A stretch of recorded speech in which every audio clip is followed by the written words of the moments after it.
Assalamualaikum warahmatullahi wabarakatuh. Di dalam Islam, meminum minuman keras adalah salah satu hal yang dapat merusak iman seseorang.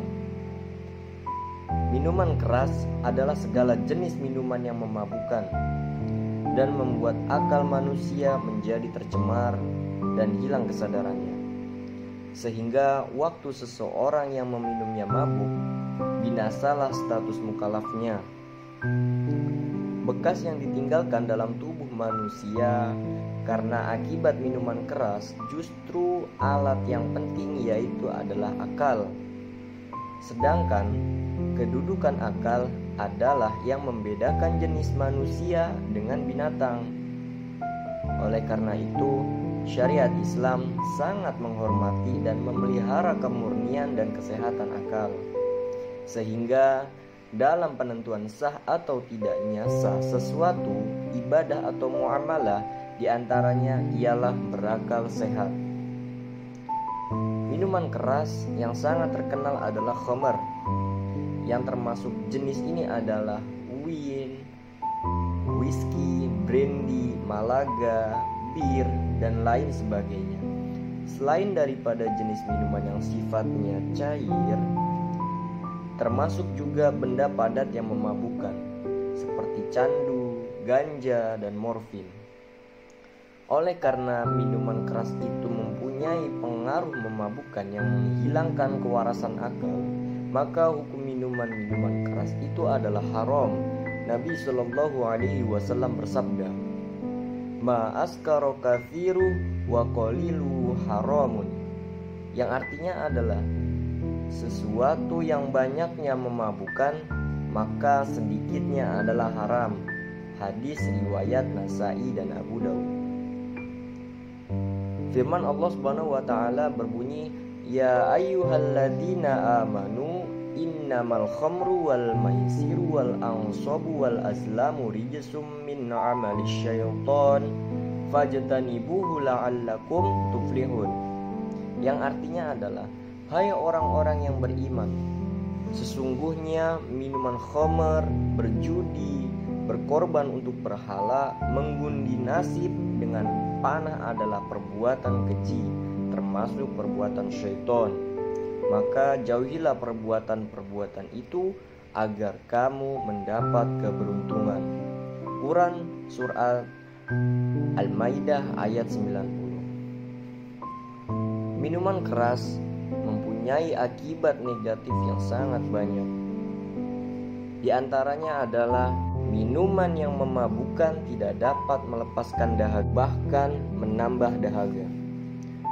Yang kedua, minuman yang memabukkan tidak memberi dorongan dalam menyelesaikan pekerjaan. Dan yang ketiga, minuman yang memabukkan menghentikan perkembangan akal dan tubuh anak-anak. Yang keempat, minuman yang memabukkan mengakibatkan gemarnya melakukan kejahatan, menyebabkan kefakiran dan kecelakaan. Yang kelima, menimbulkan penyakit perut besar, kekotoran, dan kurus. Yang keenam, tidak kuat menahan sengatan sinar matahari serta kulit menjadi lembek. Yang ketujuh, dapat merubah sel-sel hati dan sel-sel darah. Dalam syariat Islam, hukuman atas orang-orang yang meminum minuman keras yaitu didera 40 kali. Bahkan Khalifah Umar bin Khattab sampai mendera pelakunya 80 kali. Sesuai dengan hadis dari Anas bin Malik radhiyallahu an, bahwasannya Rasulullah dihadapkan kepadanya orang yang telah minum arak, maka beliau menderanya dengan 2 buah pelapa korma, kira-kira 40 kali. Anas berkata, Abu Bakar pun melakukannya. Maka setelah zaman Umar, orang-orang yang bermusyawarah, dan Abdurrahman bin Auf berkata, hukuman yang paling ringan itu ialah 80 dera. Kemudian Umar memerintahkan hukuman 80 dera itu. Muttafaqun alaih. Lalu, hal yang dapat merusak iman yang terakhir adalah musyrik. Musyrik atau syirik. Syirik berasal dari kata syarika. Secara harfiah berarti mengambil bagian atau mengikut sertakan yang menyebabkan orang disebut teman, rekan atau pengambil bagian, dan pemegang andil. Sejak seseorang menghubungkan makhluk-makhluk lainnya dengan Allah, dia disebut musyrik. Lawan dari musyrik adalah tauhid, yang dapat diartikan penolakan terhadap segala rupa persekutuan dengan Allah Subhanahu wa taala. Dalam hal ini, Al-Qur'an menjelaskan, A'udzubillahi minasyaitonirrajim. Bismillahirrahmanirrahim. Qul innama huwa ilahu wahidu wa innani bari'um mimma tusyrikun. Yang artinya adalah, katakanlah, sesungguhnya Dia adalah Tuhan yang Maha Esa, dan sesungguhnya aku berlepas diri dari apa yang kamu persekutukan dengan Allah. Quran Surat Al-An'am ayat 19. Oleh karena syirik bertolak belakang dengan prinsip akidah Islam yakni tauhidullah, maka di dalam Al-Quran dinyatakan sebagai perbuatan yang sangat batil dan tergolong dosa yang paling besar yang tidak akan diampuni oleh Allah Subhanahu wa taala. Allah berfirman dalam Al-Quran yang artinya adalah, sesungguhnya Allah tidak akan mengampuni dosa syirik, dan Dia mengampuni segala dosa yang selain dari syirik itu. Itu bagi siapa yang dikehendakinya. Barang siapa yang mempersekutukan Allah Subhanahu wa taala, maka sungguh ia telah berbuat dosa yang sangat besar. Orang yang memusyrikan Allah Subhanahu wa taala disamakan dengan orang yang kafir dan diancam masuk neraka jahanam. Lalu Allah berfirman lagi, yang artinya adalah, sungguh telah kafirlah orang-orang yang berkata, sesungguhnya Allah ialah Al-Masih putra Maryam. Sedang Al-Masih sendiri berkata, wahai Bani Israel, sembahlah Allah Tuhanku dan Tuhanmu.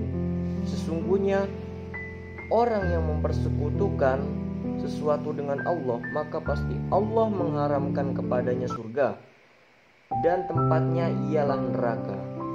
Tidaklah ada bagi orang-orang yang zalim itu seorang penolong pun. Di dalam Al-Quran juga dinyatakan bahwa segala amal perbuatan orang musyrik merupakan amal yang disia-siakan dan ditolak oleh Allah Subhanahu wa taala.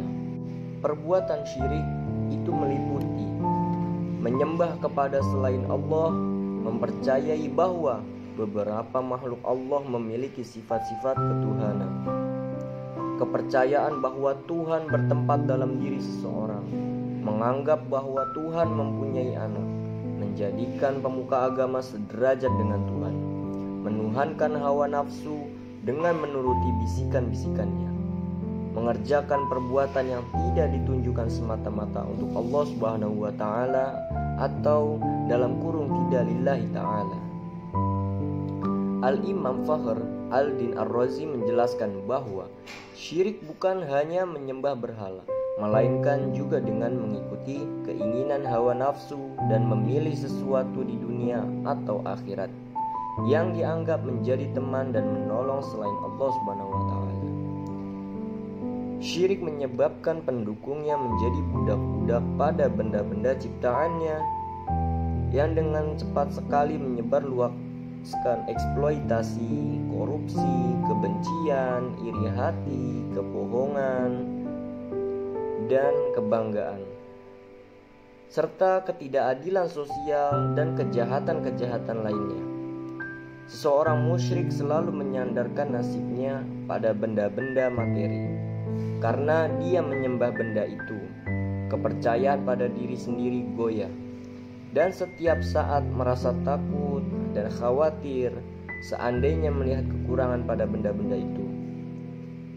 Setiap muslim hendaknya senantiasa berusaha menjauhkan diri dari perbuatan-perbuatan syirik, karena syirik itu dapat merusak keimanan seseorang dan akan menjatuhkan manusia kepada derajat atau tingkatan yang hina dina, bahkan lebih rendah daripada binatang. Maka dari itu, kita sebagai umat muslim, jauhkanlah dua perkara tadi agar iman kita tidak rusak dan tetap menjadikan diri kita adalah orang-orang yang baik serta bisa memanfaatkan hal kebaikan ini kepada orang lain. Wabillahi taufiq wal hidayah. Wassalamualaikum warahmatullahi wabarakatuh.